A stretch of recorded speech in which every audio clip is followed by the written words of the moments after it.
In this video, we are going to look at Unity scripting in order to implement the little progress bars that you see above cities and silos that represent health and reload.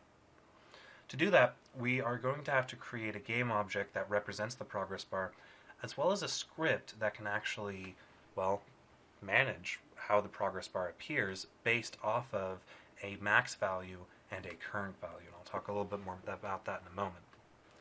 So, usually with Unity, when you go about creating these reusable asset type things, you start off by just getting one to work and then turning it into a prefab that you can use multiple times over again.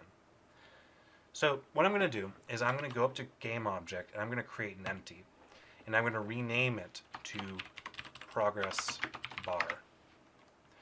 I'll go ahead and position at 000 for now, and we'll see about how we can play with the position in a moment here.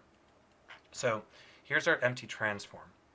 Inside of this game object, I'm going to create two children. Now, game objects in Unity can be related to each other in a child-parent relationship. What that essentially means is that the transform of the progress bar will control the transforms of its sub-game objects. So, like I said, there are going to be two game objects underneath our progress bar. Both of them are going to be planes, and we're going to use their scaling to represent, what progress that current progress bar is at. So I'm going to go ahead and I'm going to create a plane. So here's our plane, and I'm going to set it to 000. I'm going to rename this plane background. Then I'm going to click and drag on the plane to be parented to progress bar. Then what I'm going to do is inside a progress bar, I'm going to select progress bar, which is, remember, is the empty game object. All it contains is a transform. And I'm going to use this to scale and position the progress or the background appropriately. So the position is going to be 000 because that is irrelevant at the moment. The most important thing is the rotation, which I'm going to give -90. That'll make our plane appear like that to our camera. So we're facing the camera. Right. Next up, I'm going to scale it. And I have some values in mind already for how I'm going to scale it. I'm going to scale it in 0.4 in the x-axis, 0.02 in the y, 02 in the y-axis, and 0.02 in the z-axis. And what we get is a progress bar. Nice little progress bar. Now, you'll notice something really interesting. Look at the transform of the actual background, the thing that contains the mesh information. You'll notice that it's at position 000, rotation 000, and scale 111. That's because this is all relative to my parent progress bar object. So no matter what you do to that, when you're on progress bar, background's going to reflect those transforms once you're done. Right. Notice how I'm moving the progress bar in the Z direction now? And as I move it and go back to background, our position is still 000 on our background. That's because it's parented. Okay, so I'm going to move this back to 000 for now. And now I'm going to go ahead and create the foreground. Now the foreground is going to be a plane, which I'm going to create, and I'm going to parent it again to the progress bar. Now you'll notice what just happened. You'll notice that it didn't actually take on all of the attributes of the progress bar transform. Instead, what happened is Unity compensated. It said, okay, you are going from no parent to this parent. How do I modify these parameters so that in relation to the parent, it still appears the same? Now, just so I understand this really well, the progress bar is essentially working with what I'm used to thinking of as world space, and your background and your new plane are object space. Local space. Or local space, yeah. Yes. They're local space relative to the progress bar. Gotcha. So it's basically adjusted the local space transforms to fit within what it's reading from the progress bar. Right, so that it appears the same despite the fact we parented it. Yeah. But you'll notice that like the scale turned into 2.5, the Y turned into 50, and so on. Again, that's just for compensation. Mm-hmm. If I were to go ahead and give the position of 000 with the rotation of 000 and a scale of 111, Now it's completely fitting within that. Okay, I'm going to name this plane foreground. And I'm going to move the foreground just a little bit ahead of the background. Now, you might be thinking, well, we're looking at if you're familiar with these terms, you might be thinking we're looking at a perspective camera and this might not work all the time. Oops. And the answer is we'll be switching over to a different camera type shortly in case that's one of the things you're worrying about. But so we're working with 3D objects, but we're going to end up with a 2D perspective. Right. We'll get to that shortly. So the important thing is that the foreground is just a little bit above the back, a little bit forward of the background, and as you can see, it is. Well, I'm actually going to switch. Yeah, 0. Oops. 0. I'm going to switch up to Y, and I'm going to move that just a little bit like that. Oops. Come on. There you go. Okay. So maybe that was a little bit too far. It really doesn't matter. I'm just a little bit OCD. You're being OCD. I am.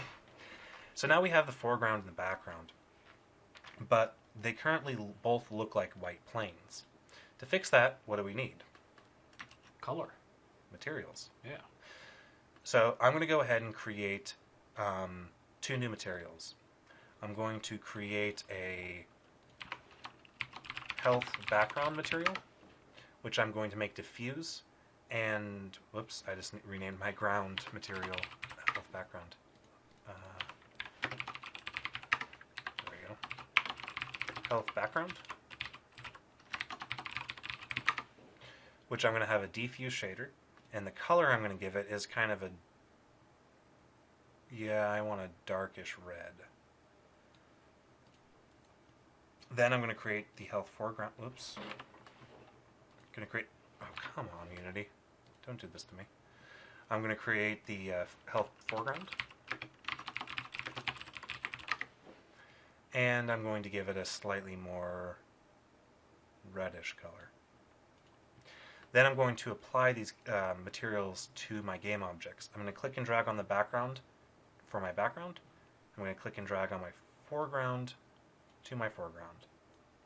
And now we can see the foreground and the background are differentiated by each other. Looks like a health bar to me. Yep. Now you'll notice on my foreground, I can go ahead and I can scale in the Y direction. And it does that. So essentially, what we want the script to do is we want the script to control the scale of the foreground. Sound easy enough? Sounds easy enough, but I don't trust you. Okay, so now let's actually get into Unity scripting. What is Unity scripting? Well, Unity scripting is all about attaching behavior to our game objects in the form of components. So Unity scripts are nothing more than assets that we create in our project folder that get attached to our game objects in the form of components. They are really the most powerful thing that Unity provides us. They're quite excellent. So what I'm going to do is I'm going to create a new folder, and I'm going to call it code, which is where I'm going to place my code in. And then I'm going to go up here onto my C# script. Now, you'll notice that there's also JavaScript and Boo script. C# is most commonly used within Unity projects. The JavaScript feature is provided for people who may be a little bit more familiar with that syntax, and Boo is provided because, well, I think the Unity people just really like Boo. But I haven't really seen. Boo is a really fun language, by the way, but it's slightly esoteric. It's a community-based open source .NET language. What is Boo based from? .NET. .NET. It's a .NET language. It's nice, but it's the point is for performance reasons and for general people's understanding of coding. You know what I mean? Yeah. Well, generally C# is typically used more often than not, and it's also more performant than JavaScript. JavaScript, this isn't actually technically JavaScript. It's a language that Unity came up with called UnityScript, which is mostly based on the ECMA specification, which JavaScript and ActionScript both fall under.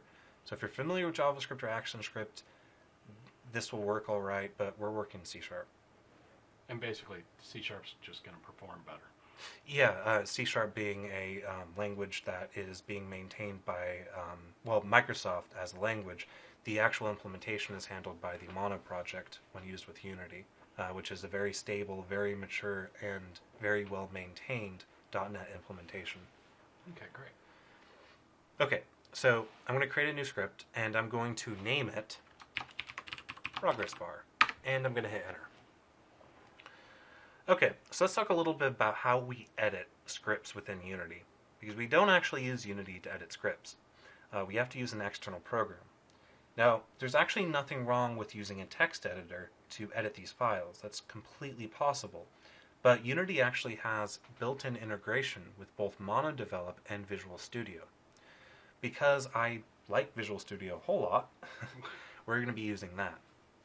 So to sync between Visual Studio and Unity, Unity has to create the appropriate files that Visual Studio can understand. You can force this action by right-clicking and saying Sync MonoDevelop Project. It should say Sync Visual Studio Project, but whatever, because they're both the same file format. Or you can try to open up a script. Now I'm going to double-click on Progress Bar, and what it'll do is it will do that sync stage, and it'll fire up Visual Studio. At least, it'll usually fire up Visual Studio. Theory? I'm not sure what's... Oh, MonoDevelop came up. So this is actually a perfect example, particularly if people are using the version of Visual Studio I am, Visual Studio 2012. Now in this case, we got MonoDevelop. I don't want MonoDevelop, I want to use Visual Studio. So how do you do that?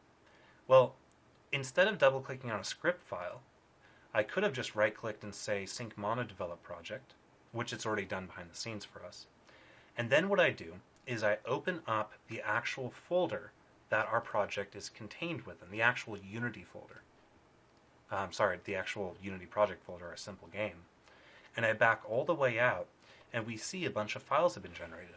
We see our CS projects and our slins. For people who don't do Visual Studio, slins are your solution, CS projects are your C# projects. Because these files were generated, I can now open this up in Visual Studio by simply double-clicking on the slin.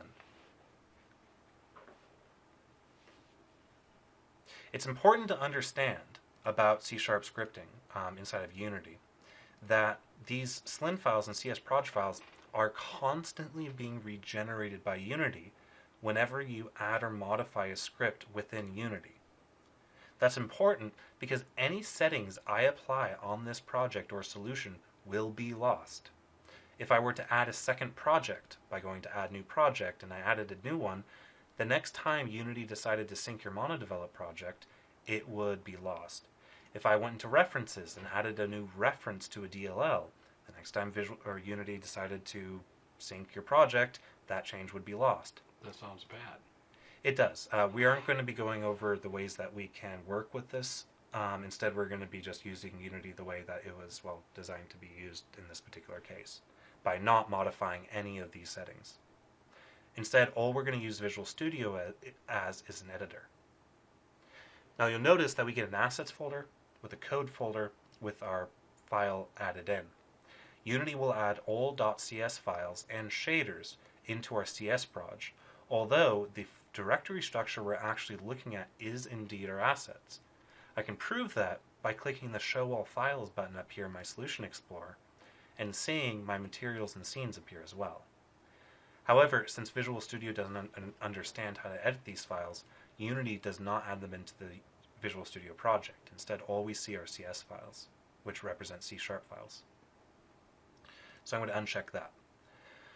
Okay, so I'm going to double-click on Progress Bar, and we get the default script template for C# in Unity. We have two using statements up here automatically generated, Unity Engine and System Collections. Unity Engine is the namespace where all Unity functionality lives in. Now, like all C# projects, everything must be within a type. In this case, our scripts are represented as what are called monobehaviors that we inherit from and create our classes with. These classes will be attached to whatever game objects we want them to be. So it's important to understand that with Unity, the file name must match the class name. Because I generated this from within Unity and gave it a name straight away, Unity generated the code to match up. If I were to change the class name or the file name, this script would no longer be attachable to game objects. So long as you went into the other one and then changed it to match, you'd then be okay? Actually, no. Unity will never touch the script file after the initial generation. So if you want to change the name of your file or your class, you would have to do that in a way where both of them match. Of course, if you're using ReSharper, you could use Control-RR to rename it, which will handle both of it. And I think Visual Studio itself has a feature for that. Now, the first thing I'm going to do is I'm going to delete and recreate that curly brace to have Visual Studio properly format the code. I have no idea why Unity prefers this weird curly brace on same line. That's so against the basic coding conventions of C#, but whatever. And then I'm going to delete these two methods. Okay, so let's talk about our progress bar script a little bit more. I can actually now attach my progress bar script to my progress bar. So let's go ahead and do that. I'm going to jump into Unity, and I'm going to go into my progress bar game object, not my background or foreground, but my progress bar game object. And I can do one of two things. I can add a component called progress bar, or I can click and drag progress bar up onto my inspector. Now you see my progress bar game object has my script attached to it. All right, so Unity recognizes it, but it's not actually going to do anything because we haven't told it anything yet, right? Exactly. This will have no effect whatsoever. Okay, so the first step that we want is we need some way to access our foreground game object inside of our script. So how do we do this? Pay attention, because this is one of the most important fundamental aspects of scripting within Unity. I have a script attached to a game object, and I need to reference another game object in order to modify it within my project. How do I do that? Well, I'm going to jump back into Visual Studio by just Alt-tabbing, and I'm going to create a public game object foreground field. Now, yes, this is a field, this isn't a property. In Unity, in order for you to attach anything into the inspector window, it must be a public field. I know that should leave a bad taste in the mouths of anybody who programs, but it's a necessity. If you really do think about it, the way they mess around with reflection, it does kind of make sense, and I understand the justification, but it's still a little messy. Either way, what I've effectively done is I've created a parameter for my script. Now, the type of the parameter is one of the most important aspects. I've said game object, which means this game object class is a game object in our Unity scene, and because I now have a public field which acts as a parameter, I can go back into Unity, and I can see foreground has now appeared in our inspector. Let's toss on a couple more public parameters that I want. I'm going to want a max value, and I'm going to want a start value. So why do I want that? Well, the way the progress bar is going to work is that each progress bar will have a max value, which represents if the value is at the max value, that means the progress bar is fully filled. Okay. If the value is at 0, that means it's fully not filled, and if it's anywhere in between, we'll interpolate between the max value and the current value. I also want a start value, which will represent what value we start off with. Now again, we haven't actually made the script do anything, but what we have done is we've allowed us to configure the script within Unity. So the first thing I'm going to do is I want this progress bar to reference this foreground game object that's a child of progress bar. There's a couple ways to do that. I could click on this little circly guy here and go into Scene, and I can select foreground. Or a slightly nicer way is I can actually click and drag foreground onto my foreground field. Oh, very nice. Now, effectively, what I've done is I've connected this game object, this real instantiated live game object in our scene, into a script that I can now control. I'm also going to set up its max value and start value. Let's give it a max value of 50. and its start value of 25. Okay, again, so far nothing has actually been done. That's because I need some way to represent the current value of the progress bar. And if that value changes, I need to update the scale of my foreground to represent how far we have progressed through whatever we're representing. So what I'm going to do is I'm going to create a public float value property. And I'm also going to create a private float value field. Now the public float value property will have a basic getter that returns our backing field, but its setter will be a little bit more complicated. Whenever we set the value is where I want to actually modify the value or the scaling of our foreground game object. To do that, I'm going to do two steps. The first step is I want to make sure that value is never less than 0 or greater than the max value. Unity has a very nice built-in math library that I can take advantage of here. I'm going to type in mathf.clamp. As you can see here, clamp takes in the current value, a minimum, and a maximum. If the value is smaller than the minimum, the value returned will be the minimum. If the value we pass in is larger than the maximum, the value returned by this method will return the maximum. If it's anywhere in between, it'll return what we set it to. So they call it clamp because it clamps it from going outside of your two values. Right. So the first thing we need to pass in is the value that was passed into this property. The second value is the minimum, which is 0. And the final value is going to be the max value. Okay, the next step is once I've clamped my value and I've set my value, I need to update the scale of my foreground object. So this is going to be an example of the first time we are actually going to modify a game object from within a script. What I'm going to do is I'm going to type in foreground. Remember, foreground, as we can see with the highlighting, is the field that represents the game object we attach to within Unity. If I hit dot, we can see all the functionality that we can actually play with when we have a game object reference, which is basically everything. We can add components, we can get components, we can remove components, we can activate, we can deactivate, we can get specific components if they exist, and so on and so on.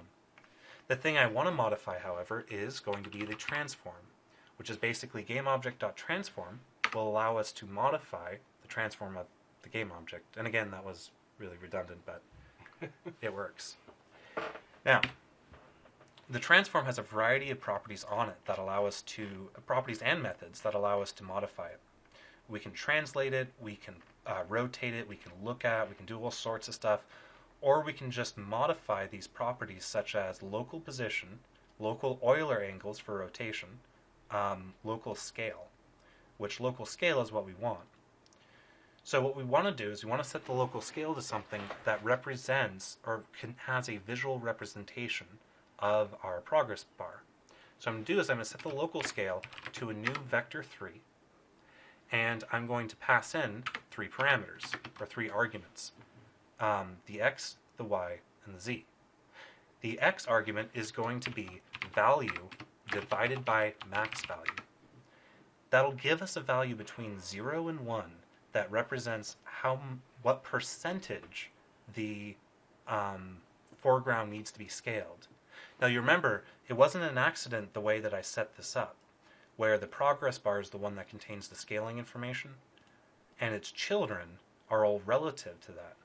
That means that the foreground is indeed going to be the percentage is going to be representative of how far we want the foreground to be, which makes the math really easy. We just have to take value and divide it by max value. For the y and the z, I'm just going to pass in 1 because we don't want to modify those values. So we just pass in what they were before, which is always going to be 1. Okay. Now, so far, I can go into game and I can hit play. It still doesn't do anything. That's because I've set up the functionality, but I haven't actually told it to ever set the value to anything. I've just told it what happens if you modify this property. So this gets into one of my least favorite design decisions of Unity. And those are the magic special method things that you type in magically, and they magically work because of magic. That sounds good, but will there be magic involved? There will be lots of magic. Basically, we need to subscribe to an event. We want to know when this game object is created, we want to execute code. Specifically, we want to set the value to our start value. That's what we want to do. Now, if you're familiar with object-oriented design, you might think, oh, well, maybe I do, protected void, override, and then oh, no, there's nothing to override. Maybe I, implement iStartable or something like that. No, that doesn't exist. What it is you just have to know the name of a method that if that method exists, it will be invoked by Unity. And they're called magic methods. And there's documentation on them, but unfortunately, that's the best you're going to get. You're not going to get any help from Visual Studio. One of the magic methods is called start. If I create a method called start, notice how it's not attached to anything. It's not an override. It's not an anything. It's just a method called start. Unity will invoke it when this game object or when this component is created. What I'm going to do is going to say value equals max value. Whoops. Value equals start value. You'll also notice that I have the tendency to give these methods the public modifier.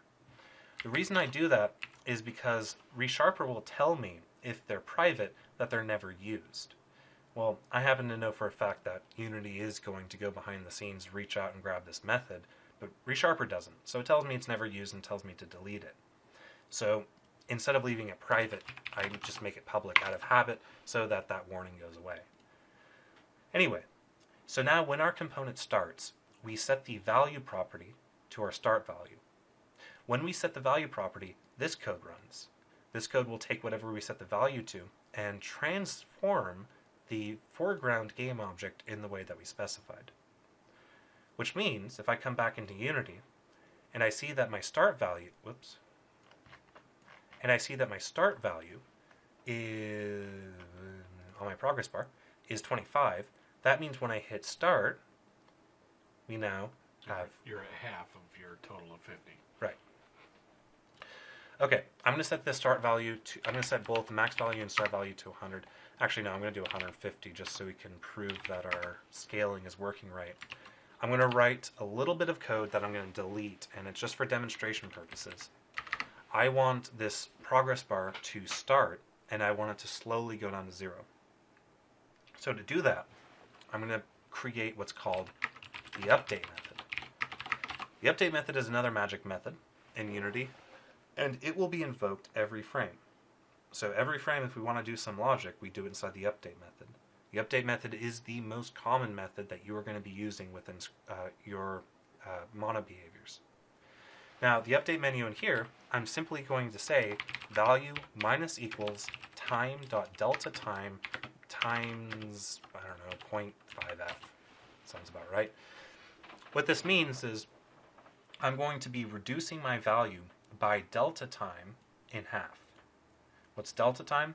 Time.delta time is how many seconds have passed since the last time update was invoked. So if we're running at 30 frames per second, we will have a smaller delta time than if we were running at 1 frame per second. If that makes sense. Yeah. We use the delta time. Kind of like Half-Life.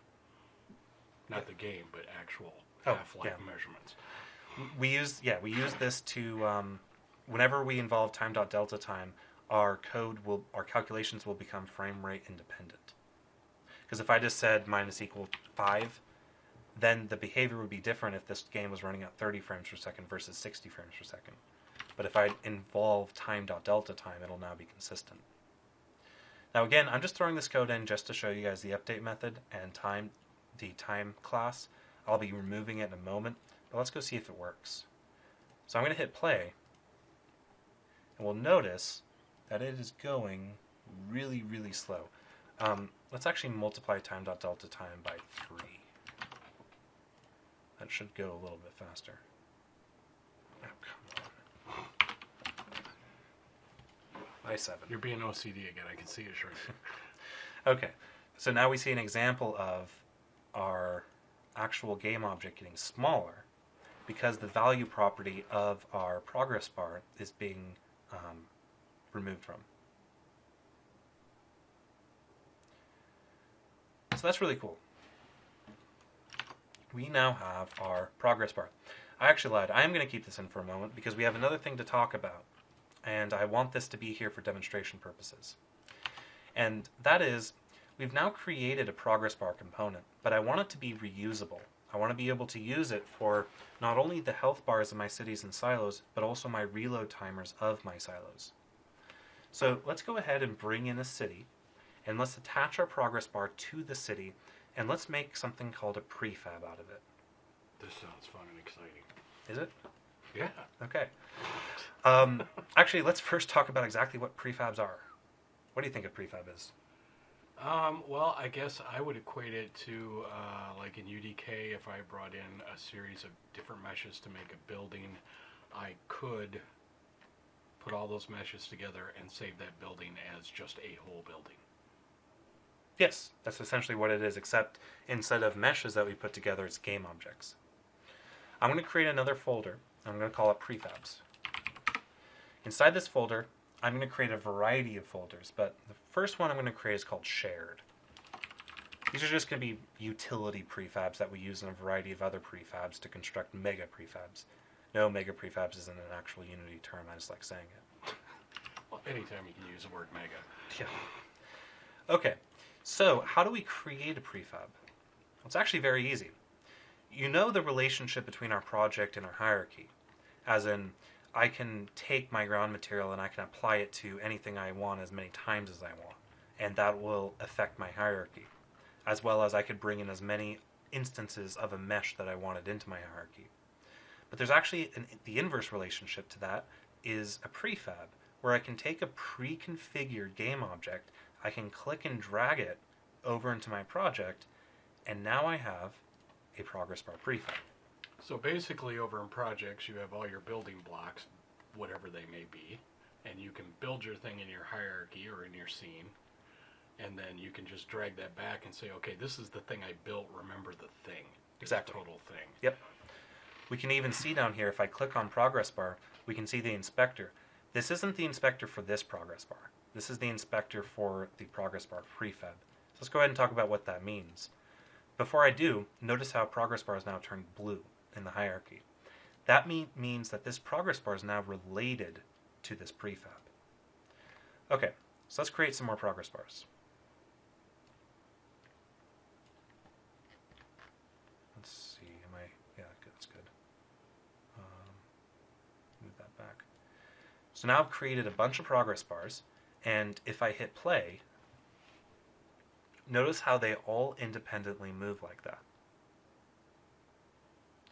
Now, I can prove that they're independent by going into one of these progress bars and let's set the max value of this one to 10 with the start value of 10. This guy right down here in the lower right. Yeah, that's lower right. And now hit play. Notice that goes way faster now. So to a 3D artist, these would all be copies rather than instances. Both. Because watch this. See how this max value is 10? See how this is bolded? That means that this prefab instance has now changed the defaults of the prefab. But watch what happens when I hit apply. All of a sudden they turn into 10, or they turn non-bold, and I hit play. Oh. Yeah. Very neat. In addition, there's something that I don't think, unless you're really paying attention to it, you might not have noticed how awesome this was. But you remember how I attached the foreground to a child of this object, and then I created a prefab out of it? It maintains that relationship, meaning this foreground of this script instance is in relation to the parent game object, whereas this one is also in relation, this one is also in relation, and so on and so on. So that makes prefabs very powerful for doing this sort of thing. So I can also come in here to the progress bar and I can modify these values as well. I can go ahead and change the max value to 100 and 100. And if now, since those are blue indicating that they're attached to a prefab, if you change it over in the project thing, will that then update everything in your hierarchy? As long as I didn't override anything.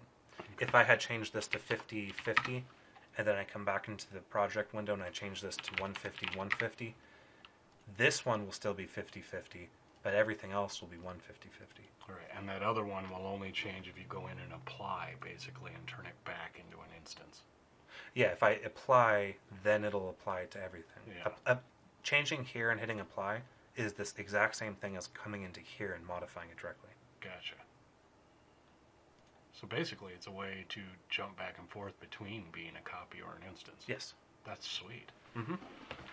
So they allow a lot of flexibility for creating reusable components. Now, in addition, we can, if we ever decide to, break the relationship and make them into true copies. To do that, we go up to GameObject and say break prefab instance. Now this progress bar is just a copy. It's wholly independent now. Right. Yeah, I can see where that gives you a lot of power to do things. Yep. So it allows us to create complex relationships between our game objects and then instantiate them all around in our scene. So let's go ahead and create a city prefab. I'm going to go ahead and import a city mesh from my assets folder. Now these meshes are all in FBX format and they're exported from Macs. Now they're mostly correct except for they're a little big. But I can deal with that inside of Unity. Let's go ahead and I'm going to create a new folder called meshes where I'm going to, well, put all my meshes. In my defense, when asked, I said Unity uses meters, and he said, yeah, we'll make them like you would. So, yeah, they're like 30 meters tall. Well, I mean, that's because, again, at the time, the stuff wasn't necessarily solidified, but fortunately, Unity gives us the ability to scale things in the way we want to. Anyway, all I did there to get the building 01 to appear was I clicked and dragged from this building 1 FBX into my meshes folder, and that's it. Now what that gives me is it actually does give me a prefab. It gives me a prefab-like thing that we will be using. We're going to go ahead and instantiate it, and we instantiate by clicking and dragging out, or clicking and dragging to the hierarchy. And we get our really, really big building. So let's go ahead and scale this guy down a little bit. I'm going to jump into my scale tool and I'm going to uniformly scale him down. And yes, I know modelers out there are going to yell at me because we were doing this really fast and I forgot to go in and reset my pivot points. But again, we can work with that. So now we have our city, and there's our building. There's our nice little building. And you'll notice it is a prefab, but we're actually going to be creating our own prefab out of it. Our own city prefab that will contain another prefab. So like prefabception. Now, before we do all that, I'm looking over there when you're clicking, and we've got our building and we in our meshes thing, and we have materials in our meshes thing, but you have a separate materials folder. You mean this? Yeah. When I brought in the FBX folder, or the FBX file, Unity effectively split it up into the components it understands. So it brought in the mesh right here. It brought in an animation as well, which we don't need. And it brought in a new material. And this material contains the texture that was attached to the FBX. Right, but are you going to leave that in there, or are you Yes. ultimately going to move that to the materials folder for organization? I'm just going to leave that in there because I'm not going to be modifying this material at all. I'm going to be considering this material to be up to the artist. So I want to leave it in here in case I ever want to replace it with another one if I get an updated version of the FBX. Okay. Just So you would things... really only want to move it to your materials folder if it was material that you were going to be using all over the place, lots and... Right. Okay. This material is tightly coupled to our mesh, so... All right, cool. Sorry for that aside. Oh yeah, that's fine. What I'm going to go ahead and do is I'm going to remove the animator component because we don't need it. And you'll see we have our mesh renderer and our mesh filter. That's really all we need. We also have, like Steve pointed out, we got a material, and that material has our texture attached to it, which is why we see a texture on it. So here's our game object, our building 01. I'm going to rename it to building 1, and I'm going to add in a progress bar onto it. So I'm going to click and drag on progress bar, and I'm going to add it as a child to building 1. And then I'm going to find it. Oh, you know what's going on here? You didn't scale down your building. Well, Oh, you did. I scaled down the building. Because I scaled down the building to this ridiculous size, which I'll go ahead and I'm going to say 0.02, 0.02, 0.02, just because I like whole numbers.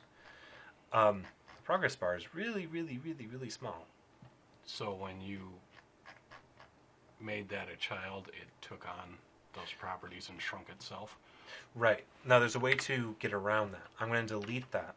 Instead of bringing the progress bar directly as a parent, child of building 1 right now, I'm going to just create it as normal.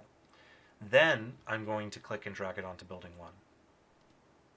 The difference is that the progress bar will now compensate for its scale. Oh, like it did before. Right. Gotcha. Which means the scale is now 20 in X, 1 in Y, and 1 in Z.